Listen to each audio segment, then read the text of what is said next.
La Liga de los Autoritarios.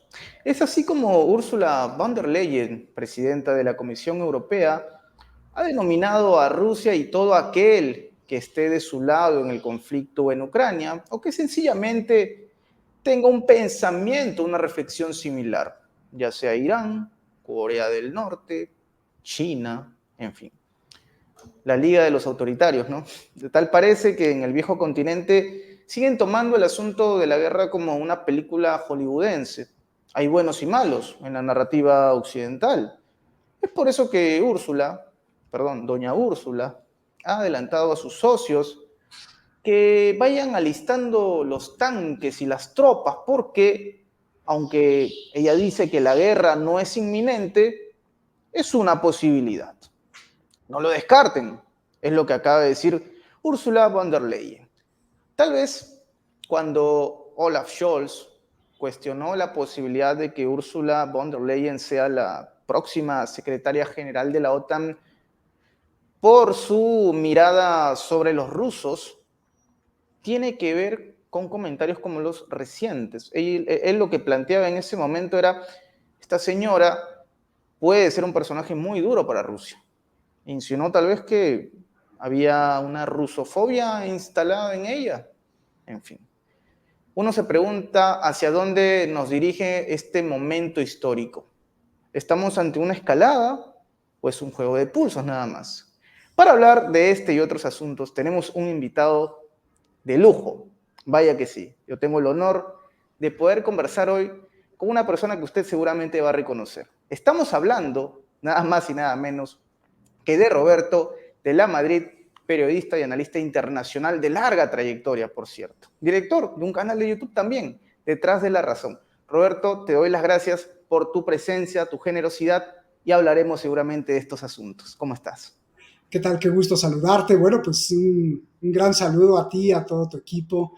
Es un placer siempre compartir cualquier espacio, cualquier micrófono que esté comprometido como ustedes, con gente que pues quiere abrir conciencias, que quiere plantear dudas, que quiere plantear cuestiones que no se plantean en los medios de comunicación y sí en la prensa alternativa, como se llama Sí, su así canal. es. Así que Así es. adelante, estoy a tus órdenes. Muchas gracias, Roberto. En verdad, insisto, un lujo poder conversar contigo. Y tú dices algo muy cierto, y lo hemos conversado con muchos de nuestros invitados. Hoy por hoy, la censura se va haciendo mucho más fuerte, se va sintiendo este impacto, sobre todo en el mundo occidental, cuando se tratan estos asuntos. Pero vamos a estos comentarios de Ursula von der Leyen. ¿Cómo se pueden interpretar? De hecho, podríamos hablar también de Macron, podríamos hablar en general de lo que dijo también Lloyd Austin, que ya lo iremos desarrollando, el jefe del Pentágono, pero hay dos miradas que tiene Rusia sobre esto, o dos reacciones que a mí me han llamado la atención, porque en cierto modo tratan de dar un equilibrio, ¿no? Por un lado tenemos a Vladimir Putin, que habla ya de una respuesta contundente, ¿no? Se habla ya de una respuesta en la cual Putin hace recordar los efectos de la Segunda Guerra Mundial, un detalle no menor. Pero también tenemos a, por ejemplo, María Sayarova, portavoz de la Cancillería rusa, quien ha tildado como un loco al señor Lloyd Austin, por ejemplo, del Pentágono, por plantear ideas como que si Ucrania cae en manos de Rusia, pues la OTAN tiene que empezar, ahora sí, a ponerse los pantalones e iniciar una guerra con Rusia. Miradas que van y vienen, la disyuntiva, si es que esto solamente son frases típicas de la fanfarronería de la Europa occidental, o en verdad están llevando al mundo a un conflicto. ¿Qué mirada tienes tú sobre esto, Roberto? Yo creo que el mundo siempre ha estado cerca de un conflicto, sin embargo, pues siempre ha estado controlado. Yo recuerdo cuando estabas hablando de Ursula von der Leyen, recuerdo, yo trabajé en Irán, y recuerdo cuando George Bush, el hijo, los puso en el eje del mal, ¿no? A Irán, a Corea del Norte. Entonces, creo que es parte de la misma narrativa y de los juegos de guerra que siempre ha implementado Estados Unidos, que es sembrar esta paranoia en todos sus votantes. ¿Por qué? Porque la ecuación es yo siembro paranoia, si hay guerra controlada, o sea, fuego real, obviamente no en el territorio de Estados Unidos o de la anglosfera, sí en este caso Ucrania, en el caso de aquel George Bush, pues en Irak o Afganistán, en la guerra del Golfo, luego en la invasión a Afganistán, sí hay fuego real, hay paranoia y entonces el resultado es que las sociedades, sobre todo las sociedades occidentales, se compran el discurso y si no se lo compran lo tienen que aceptar porque hay una amenaza de guerra.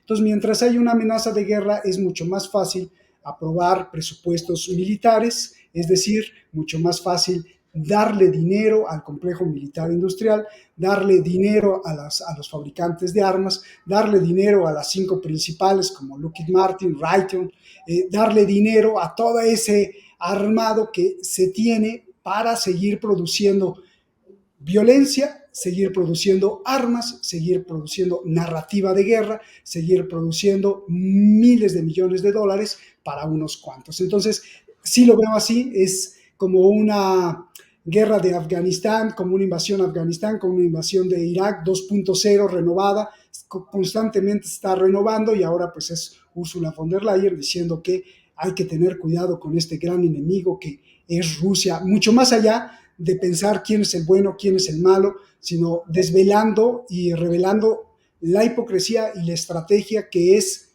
meterte miedo para que tu votante, sobre todo europeo y estadounidense, pues aceptes finalmente las condiciones que los gobernantes dicen son las emergencias. Cuando, por ejemplo, después de una pandemia, parecería que los políticos no aprendieron la lección, independientemente si creemos o no en las vacunas o si creemos no en el coronavirus, pues tendrían que haber dicho, oye, vamos a prepararnos para, pues, para la siguiente contingencia médica, ¿no? E invertir presupuestos gigantescos para nuestros pueblos. No, pues prefieren invertir presupuestos gigantescos para las armas, para la supuesta guerra, pero y los pueblos que no. Entonces, esto te habla de que finalmente pues es parte de un juego, de una maquinaria de guerra, pero de una maquinaria de guerra no para hacer la guerra internacional o mundial que todo mundo esperaría, porque esa está fabricada en la mente y en la paranoia de los votantes. No sé si más o menos explicaría un poquito el juego que está jugando, en este caso Úrsula, antes George Bush, después el mismo Trump también juega con ese tipo. Creo que todos los gobernantes de la anglosfera juegan así. ¿Para qué? Para meter miedo. Y jugar con el miedo es jugar con la aprobación de los votantes, ya sea de un partido o del otro. Sí, es tal cual, Roberto. Yo justo me detengo en este punto porque tú planteas algo muy interesante, ¿no? El cómo, pese a lo que se vivió hace algunos años y bueno, hasta hace algunos meses, digamos, hay una cierta normalidad que ya se ha venido retomando. Pareciese que no se aprendió de esto, ¿no? Pareciese que lo ocurrido no dejó ningún tipo de lección para estos gobernantes, estos líderes. Y de hecho, Dmitry Peskov, desde Rusia, planteó algo muy interesante. Él se preguntaba, entre otras cosas, ¿no? Rayos, o sea, ustedes, en verdad, las decisiones que están tomando, ¿se han preguntado si sus ciudadanos están de acuerdo? ¿Han tomado decisiones en base a las urgencias que tienen sus pueblos? Esto en un llamado a los países de la OTAN, que por supuesto siguen destinando presupuesto para este conflicto que desde la mirada de Rusia no inició en febrero del 2022, sino más bien empezó su finalización en esta época porque el objetivo era claro, la desnazificación de Ucrania. Pero volviendo al tema, Peskov les dice, se han preguntado qué piensan sus ciudadanos y de manera curiosa, hace algunos días, Emmanuel Macron, que estuvo en el Salón de la Agricultura en París, recibió un baño popular, pero un baño, digamos, de agua caliente, hirviendo, ¿no? Porque al tipo casi lo linchan. O sea, no sé si tuviste, Roberto, pero aparece Macron corriendo, hay una fotografía muy, muy simbólica, en la cual ya se puede observar cuál es la respuesta de los ciudadanos. En este caso, los agricultores franceses que ya están hartos. Uno de ellos incluso le increpa al señor Macron y le dice, bueno, tú dices que no hay plata, entonces, ¿cómo rayos sigues financiando a Ucrania? Y de manera, ¿cómo decirlo? Como si fuese una provocación, un par de días después se realiza una conferencia en París para, entre otras cosas, debatir cuál iba a ser el futuro de Ucrania y supuestamente de Europa, porque ellos consideran que el asunto es de Europa. Y Macron suelta una frase, ¿no? Muy erguido, Orondo, casi ignorando lo ocurrido hace unos días en París, en el Salón de la Agricultura, vuelve a prender fuego y plantea la posibilidad de enviar tropas occidentales a Ucrania. Este momento nos hace reflexionar, Roberto, ¿es que el ciudadano europeo ya se cansó o crees tú que más bien aún no ha sido del todo consciente de hacia dónde los están dirigiendo sus líderes? Yo creo que ya se cansó cuando hemos estado en Europa y preguntado a la gente, pues ya se cansó sobre todo porque además han visto mermado su poder adquisitivo a lo largo de las últimas 2 décadas. No es el mismo ciudadano europeo de hace 2 décadas al de ahora, un ciudadano europeo que comienza a padecer lo que nosotros como latinoamericanos hemos padecido y que pues no le gusta y está cansado de eso. Sin embargo, pues se tiene que aguantar ante la falta de libertad. Sí tienen poder de manifestarse, pero finalmente terminan los ampones, la banda que dirige la Unión Europea, porque pues la señora Úrsula pues no ha sido elegida democráticamente, y por eso digo banda, porque finalmente pues es a través de acuerdos y amigazgos, y terminan imponiendo pues lo que ellos quieren, y eso pues al ciudadano no le gusta. No sé si esté dispuesto a levantarse, ya lo vimos en las últimas semanas con los tractores en todas las capitales europeas y la protesta dura. Sin embargo, creo que aún falta para que toquen fondo y se levanten de verdad. Por el otro lado me imagino pues un mundo en medio de la guerra, que esa es la narrativa que se está imponiendo desde hace ya tiempo y que ahora, este es el momento vital, que ahora, como nunca, le están metiendo sobre todo al ciudadano europeo, al ciudadano estadounidense no tanto, pero al ciudadano europeo le están metiendo la idea de que hay un loco gobernando el Kremlin, que hay un déspota, que hay un tirano, que hay un dictador y que es una amenaza no solo para Europa, sino para el mundo entero. Esto es lo que se reproduce en Europa en las diferentes regiones y en sus diferentes versiones, alemana, francesa, española. Entonces, el pobre ciudadano europeo está así como acorralado por una narrativa terrible entre el no tener el suficiente poder adquisitivo al meterse la mano al bolsillo y entre ver lo que está pasando a nivel gobierno, de que son unos gobernantes que están enfrentando ya a la tiranía rusa.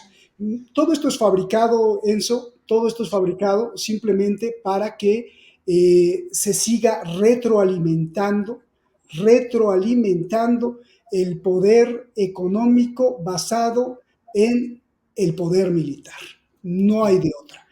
Ni Putin quiere enfrentarse con la OTAN ni con Estados Unidos, ni la OTAN ni Estados Unidos se quieren enfrentar con Putin, incluido Macron. Yo creo que lo está haciendo para incrementar la propaganda de él mismo y aplacar justamente el descontento social que vive Francia. Pero nadie quiere enfrentarse entre sí, nadie.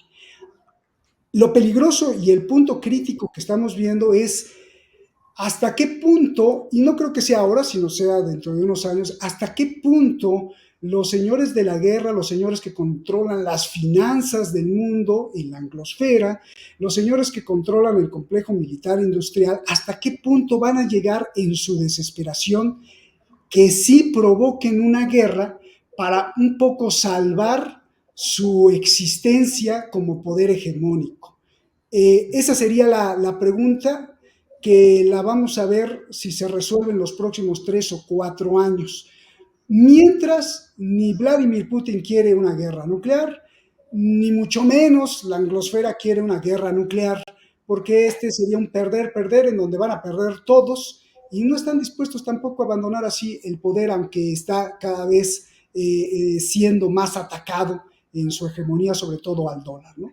Entonces, creo que esto lo tendría que tener bien claro los ciudadanos de Europa. Creo que hay mucho más conciencia en América Latina, pero lo tendrían que tener, uno, bien claro los ciudadanos de Europa, dos, los ciudadanos de Estados Unidos, y tres, los ciudadanos de Latinoamérica, que muchos sí se creen la narrativa de los canales oficiales comerciales que están supeditados a el poder económico de Washington. Así es.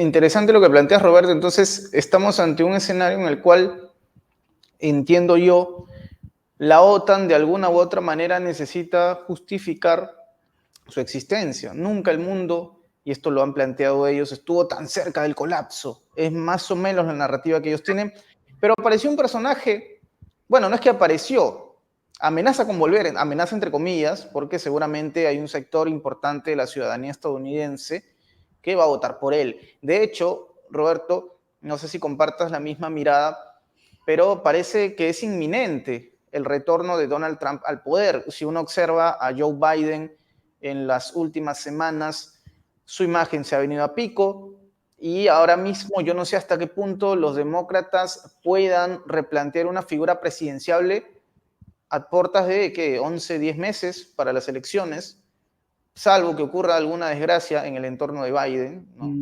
No sé, todo puede pasar, esto es política, pero Donald Trump ha empezado a maquinar una posición muy desligada o distanciada de la OTAN. ¿A qué obedece este comportamiento? Para algunos, un mensaje muy claro, una exigencia que se pongan al día en sus pagos, paga tu matrícula o paga tu mensualidad. Para otros, el único objetivo, captar los votos del ciudadano estadounidense que en verdad no se siente involucrado en la guerra en Ucrania. Este personaje, Donald Trump, que, insisto, diría yo, un 70-80% tiene posibilidades de volver al poder. ¿Qué tanto va a cambiar el contexto que se vive actualmente en Europa? ¿Qué mirada tienes tú, Roberto, sobre esto? El factor Donald Trump en esta trama. Creo que el factor Donald Trump se puede explicar con dos hipótesis. Primero, hay que tener muy claro que si hoy llegaran a votar, pues yo creo que ganaría Donald Trump. Ahora, quién sabe si llegue Donald Trump por todas las artimañas judiciales que hay y todas las demandas que tiene en su contra, y probablemente le quieran poner aún más el pie y no dejarlo que llegue.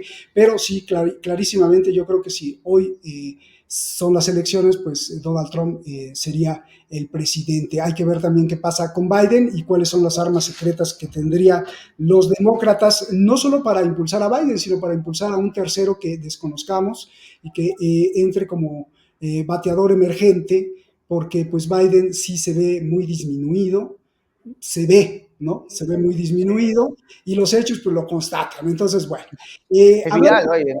Sí, no, adiós Biden. Oh, Dicho esto, digo, hay dos hipótesis para explicar a Donald Trump desde mi punto de vista, claro.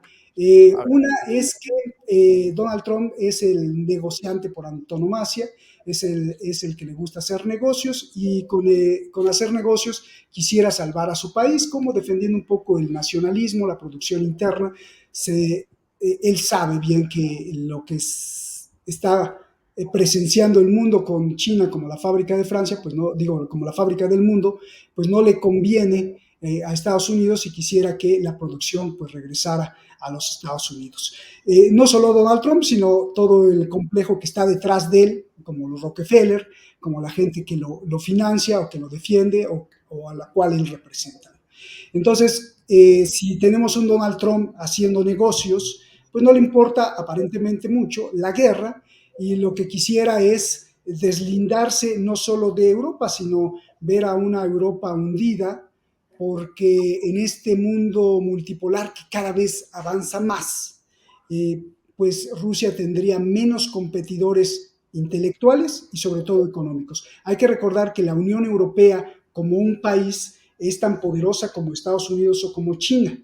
Entonces, si desmembramos a la unidad europea, a la comunidad europea, a la Unión Europea, y la fragmentamos, la competencia o la competición le queda mucho más libre y más tranquila a Estados Unidos, que tendría que pues solamente lidiar con China. Rusia es el poder militar, pero China es el poder económico, que es muy importante para Estados Unidos. Sí, está emergiendo Rusia económicamente, pero le falta muchísimo para llegar a los niveles de China y por supuesto para los niveles de Estados Unidos. La Unión Europea equivale a una China o equivale a un Estados Unidos. Si nosotros explotamos ese poder económico, ese rival económico, y yo soy un negociante por antonomasia, porque lo traigo en mis venas, pues quieres eliminar lo más que se pueda la competencia económica. ¿Por dónde empiezas? Pues por los vasallos que siempre han sido los europeos. Y ahora más que nunca. Entonces, la amenaza es pues real, sí, ojalá pudiéramos desmantelar toda la Unión Europea, empezando por el poder militar, ¿no? No pagas, fuera, no pagas, fuera. Y él quisiera, Donald Trump, o sea, no lo está haciendo por un comercio justo, sino desde esta hipótesis, lo está haciendo con el propósito de ver desmembrada la Unión Europea y así poder hacer más negocios con el mundo, porque si quito un rival, por ejemplo, si tú vendes zapatos y tengo 4 vendedores muy poderosos de zapatos, yo vendo zapatos, a ti te conviene que pues haya menos vendedores de zapatos, ¿no? Entonces, si solamente nos quedamos con China y con las empresas estadounidenses, el mundo sería mucho más fácil de seducir y de capturar económicamente, y yo pienso que eso, desde el punto de vista comercial, la mercadotecnia que maneja Trump, pues le gustaría hacer negocios así, de esta forma. La segunda hipótesis, que creo que es un poco más compleja y que creo sería un poco más real, sería que Donald Trump representa una corriente que defiende el gran reemplazo, esta teoría que explica que son los globalistas, el mundo demócrata en Estados Unidos, que ha querido a través de migraciones, a través del globalismo desmedido, a través de un capitalismo depredador, no porque los republicanos no lo profesen, también profesan el capitalismo depredador, querer hacer un mundo homogéneo e invadir y romper toda esta hegemonía de los hombres blancos, de la genética blanca, de la genética supremacista, de la genética del America Great Again. Porque ¿qué significa American Great Again? Pues significa que los WASP de 1945, acabando la Segunda Guerra Mundial, ese supremacismo que abraza al mundo y que ordena, dice, dicta y organiza cómo deben de ser los valores, pues hay que regresar. Ese sería el America Great Again, donde los estadounidenses tendrían pues todos los servicios en su casa, tendrían miles de marcas a su servicio, a su merced, tendrían poder económico, podría un obrero comprarse su coche, un campesino podría tener mucha riqueza, como se perfilaba el Estados Unidos de 1950, 60 y 70. Y eso es lo que quiere Donald Trump. Y eso es lo que quiere este grupo que defiende el gran reemplazo, esta teoría que explica que quieren deshacerse a través de las migraciones, deshacerse de esta supremacía genética, de esta supremacía social, de esta supremacía económica que representa el mundo blanco. Y hay que recordar a la ingeniería social que Steve Bannon, sobre todo, se dedicó a regar después del Donald Trump y se lo compró Marine Le Pen, se lo compró Orban de Hungría, incluso Steve Bannon quiso ir hacia América Latina, hacia el bolsonarismo, para infundir esa ideología de que pues hay un supremacismo, hay una clase gobernante y debemos de regresar a esos valores, entre comillas, familiares, en donde el patriotismo, el ser, enaltecer esta esencia nacionalista estadounidense, sería el único camino que nos quite de los dictadores o de los globalistas o de los que quieren hacer un mundo en donde tengamos solo una moneda, una sola religión, un solo gobierno universal.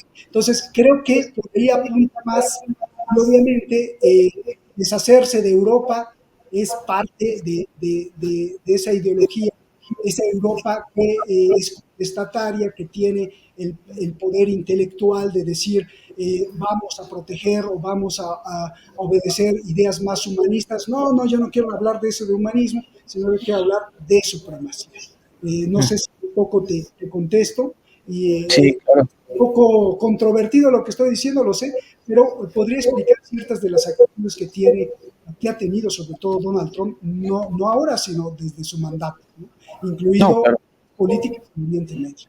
Pienso. No, y es muy interesante, Roberto, la postura que planteas, ¿no? Porque claramente sí es importante, y hablaremos de eso seguramente antes de cerrar esta conversación, del factor Trump también pensando en América Latina, que es importante también conocerlo. Muchos de nuestros seguidores radican en Estados Unidos y tienen mucho interés en lo que va a pasar en diciembre del 2024. Hablaremos seguramente en minutos de esto.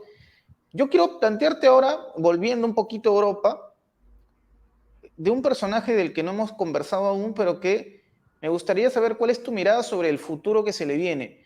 Porque, queramos o no, Volodymyr Zelensky, quien pasó de ser comediante y ahora presidente de Ucrania, es también alguien que está en boca de todos en la actualidad, ¿no?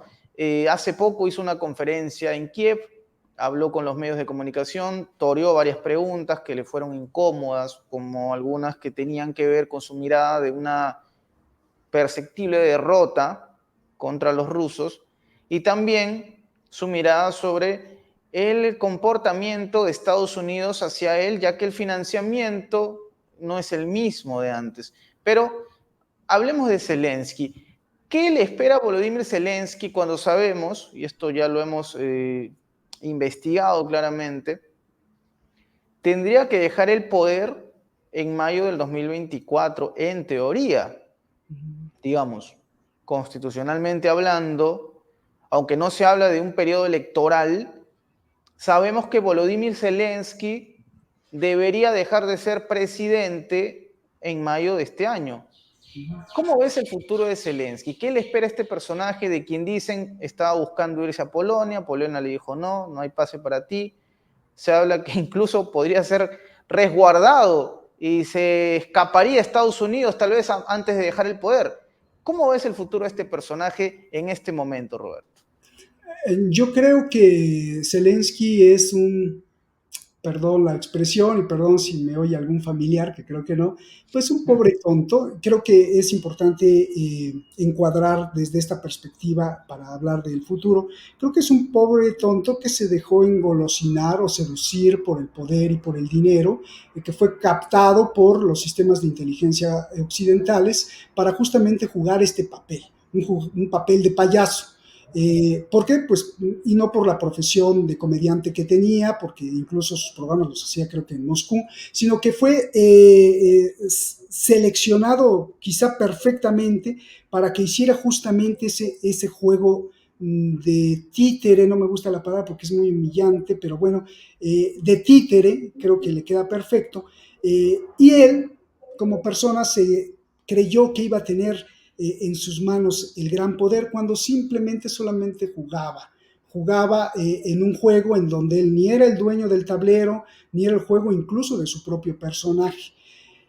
Dicho esto, entonces creo que el futuro que le espera a Zelensky pues será la ruina, ya sea la ruina moral, es decir, desacreditado y refugiado en algún lugar porque los propios ucranianos van a empezar a tacharlo de un tonto y luego de un matón y de un estúpido y de incluso un traidor porque mandó a la máquina moledora de carne pues a mucha gente y a muchos ucranianos sin ton ni son y sin ningún propósito más que pues que se murieran porque no tenía una estrategia, ¿no? Dos, moralmente va a quedar arruinado. Dos, podría incluso ver la cárcel, ¿no? Si viene un cambio de régimen en Ucrania, si viene un cambio de ideología, podría incluso ser considerado sujeto de un crimen o de muchos crímenes por haber autorizado muchas incursiones y no haber negociado con Rusia. Tres, le deviene el fracaso y le espera el fracaso no solo a nivel electoral, sino también a nivel humano, porque pues no alcanzó a darse cuenta que el propio Estados Unidos y los propios sistemas de inteligencia lo boicotearon.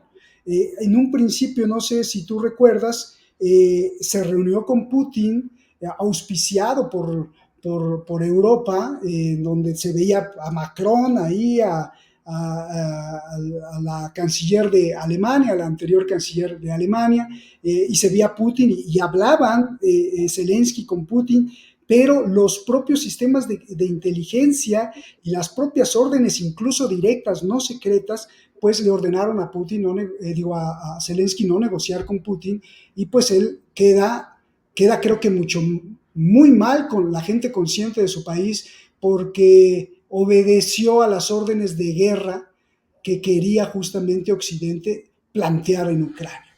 Entonces, creo que aunque apele a poderes especiales bajo guerra y quiera perpetuarse en el poder, aún así le va a ir muy mal. Le va a ir muy mal porque la vida le va a cobrar justamente esto, esta creencia personal de él de creer que era el amo de Ucrania y no era más que un peón de la anglosfera, Enzo.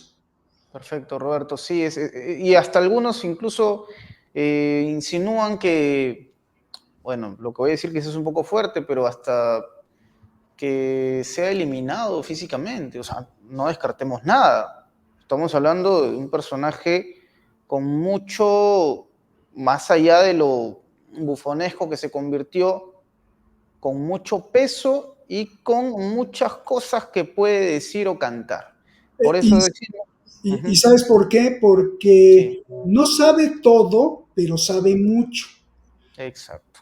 ¿Por qué? Porque las cuestiones entre Washington y Ucrania, que también quiero decir esto, para Estados Unidos es claro que no quería ganar en Ucrania, sino lo que quería era prender Ucrania y dejar ahí una guerra perpetua, por lo que ya hablamos, porque beneficia a la actividad económica militar, porque beneficia el tener ahí un conflicto, porque beneficia como punto de distracción para muchas otras cosas que ya hablaremos quizá en otros programas, pero sabe bastante de las operaciones de inteligencia no públicas entre Washington y la cabeza de Ucrania, que es Zelensky. Entonces, si ya no sirve, va a pasar lo que siempre pasa, como Saddam Hussein o como con Gaddafi, pues lo van a eliminar.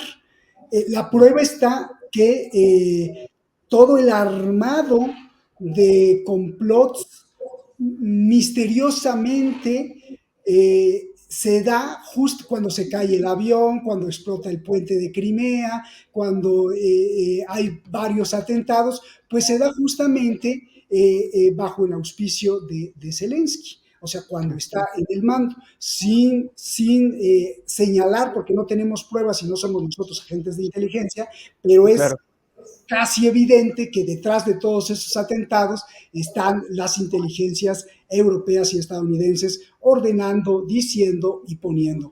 E incluso probablemente algunas o algunos hechos ni lo sepa Zelensky, ¿no? Pero muchos sí lo sabrá y si ya no sirve, pues va a ser problemático que empiece a cantar y hablar, que probablemente Zelensky va a amenazar con, bueno, voy a revelar ciertas cosas, ¡pum! Adiós, ¿no? Eso puede pasar, no descartemos nada. Como dice una conocida frase, ¿no? En el fútbol, en la política puede pasar cualquier cosa.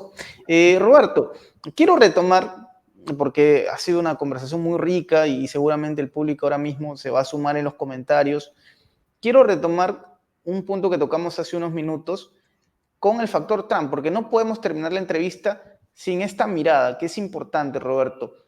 Para el ciudadano de Latinoamérica es muy vital.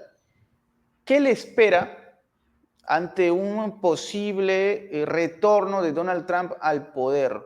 Se viene, y es que esto lo quiero plantear a raíz de por lo menos algunos hechos que se han observado, ¿no? Y vemos lo que ocurre en Texas, y uno pensaría que una llegada de Trump al poder posiblemente agudice esta problemática, ¿no? Entonces uno se pregunta, ¿qué le espera al ciudadano de América Latina con el retorno de Trump al poder en Estados Unidos? ¿O es que la llegada de Trump sencillamente mantiene el status quo, ya que al final de cuentas, quienes gobiernan son las élites? ¿O crees tú más bien que Trump entra con un rol más rupturista? ¿Qué le espera al ciudadano de América Latina en un escenario como este, que entiendo yo, Roberto, es lo más probable, pues, ¿no? Quizá Trump es más rupturista, pero a nivel interno en los Estados Unidos. A nivel externo, creo que al ciudadano latinoamericano le espera lo mismo: más opresión, más saqueo, más influencia externa y más ganas de decidir sobre nuestros futuros. Bueno, ahí estamos viendo a Argentina con Milei, sin Trump Sí, en el poder. Ojo, sin Trump sí. en el poder está Milei en Argentina. Eso creo que te puedo decir algo. ¿Por qué? Sí. Porque, bueno, desde mi punto de vista, desde mis hipótesis o desde mi campo de estudio, yo veo que en Washington hay un mismo pulpo que a veces se viste de un color y a veces se viste de otro color en cuanto a la política exterior. Es decir, la cuestión de los migrantes en la frontera con México es igual o peor con Trump o con los demócratas. Creo que con Obama era mucho peor, aunque llegó un Trump diciendo y enjaulando a los niños, pero si tú ves las cifras, con Obama era mucho peor, porque había más detenciones, más arrestos, más violaciones a los derechos humanos. Entonces, le espera exactamente lo mismo, una dinámica de más opresión y de más ver hacia los latinoamericanos, hacia abajo, usarlos además como un chivo expiatorio, porque por el otro lado Estados Unidos siempre le ha convenido la mano de obra barata, una mano de obra que no es fiscalizable, una mano de obra que no paga o que no contribuye al seguro social, que muchos latinoamericanos están dispuestos a aceptarla y que ahí siguen trabajando, y que gracias a esos latinoamericanos nuestros países también reciben dólares. Entonces, llegue Trump o se reelija Biden, creo que va a ser lo mismo: una política de opresión al migrante, una política de chantaje. Lo vimos, López Obrador, por ejemplo, aquí en México, sufrió a ambos, a un Trump que amenazaba con sanciones terribles para la producción mexicana si no detenía la migración en la frontera sur de México, y después viene Biden y controlas o lo controlas, porque si no es la misma política. ¿Por qué? Porque además estamos en un momento vital, clave para Estados Unidos, en donde el avance chino en la producción es tan fuerte con su implementación de la ruta de la seda, que Estados Unidos no le queda de otra más que refugiarse en América Latina como el último patio trasero a defender, y va a meter fuerza en los próximos años contra los latinoamericanos, sea Donald Trump o sea Biden. Enzo. Correcto, Roberto. Muy, digamos, realista tu mirada. Eso lo remarco, ¿no? Compartimos este punto sobre, y también sobre lo relevante que es entonces empezar a ver cambios, modificaciones, digo, si hablamos del interés de los ciudadanos de América Latina, en nuestras propias naciones, ¿no? En nuestra patria grande, desde nuestra interna, apuntar a eso, a una a potenciarnos como países. Ese es un punto importante, Roberto. Y bueno, ha sido una conversación, la verdad, muy enriquecedora. Yo te doy las gracias, pero no quiero que terminemos este diálogo sin que nos invites a tu canal, sin que nos dejen de invitar a tu canal, mejor dicho, Roberto, porque, insisto, la gente seguramente está muy interesada en saber dónde te puede ver. Entiendo que tienes un canal en YouTube que ya tiene una buena cantidad de suscriptores, pero por favor, Roberto, te cedo estos minutos para que puedas invitar al público a que se sume. Te doy mi palabra que el público va a estar encantadísimo con esta conversación y de hecho que va a poder guiarse y suscribirse a tu canal. Cuéntanos Gracias. un poco más. Gracias por tocar este punto y me sorprende mucho porque a veces tenemos gente que nos está buscando desde hace 2 o 3 años y no nos encuentra.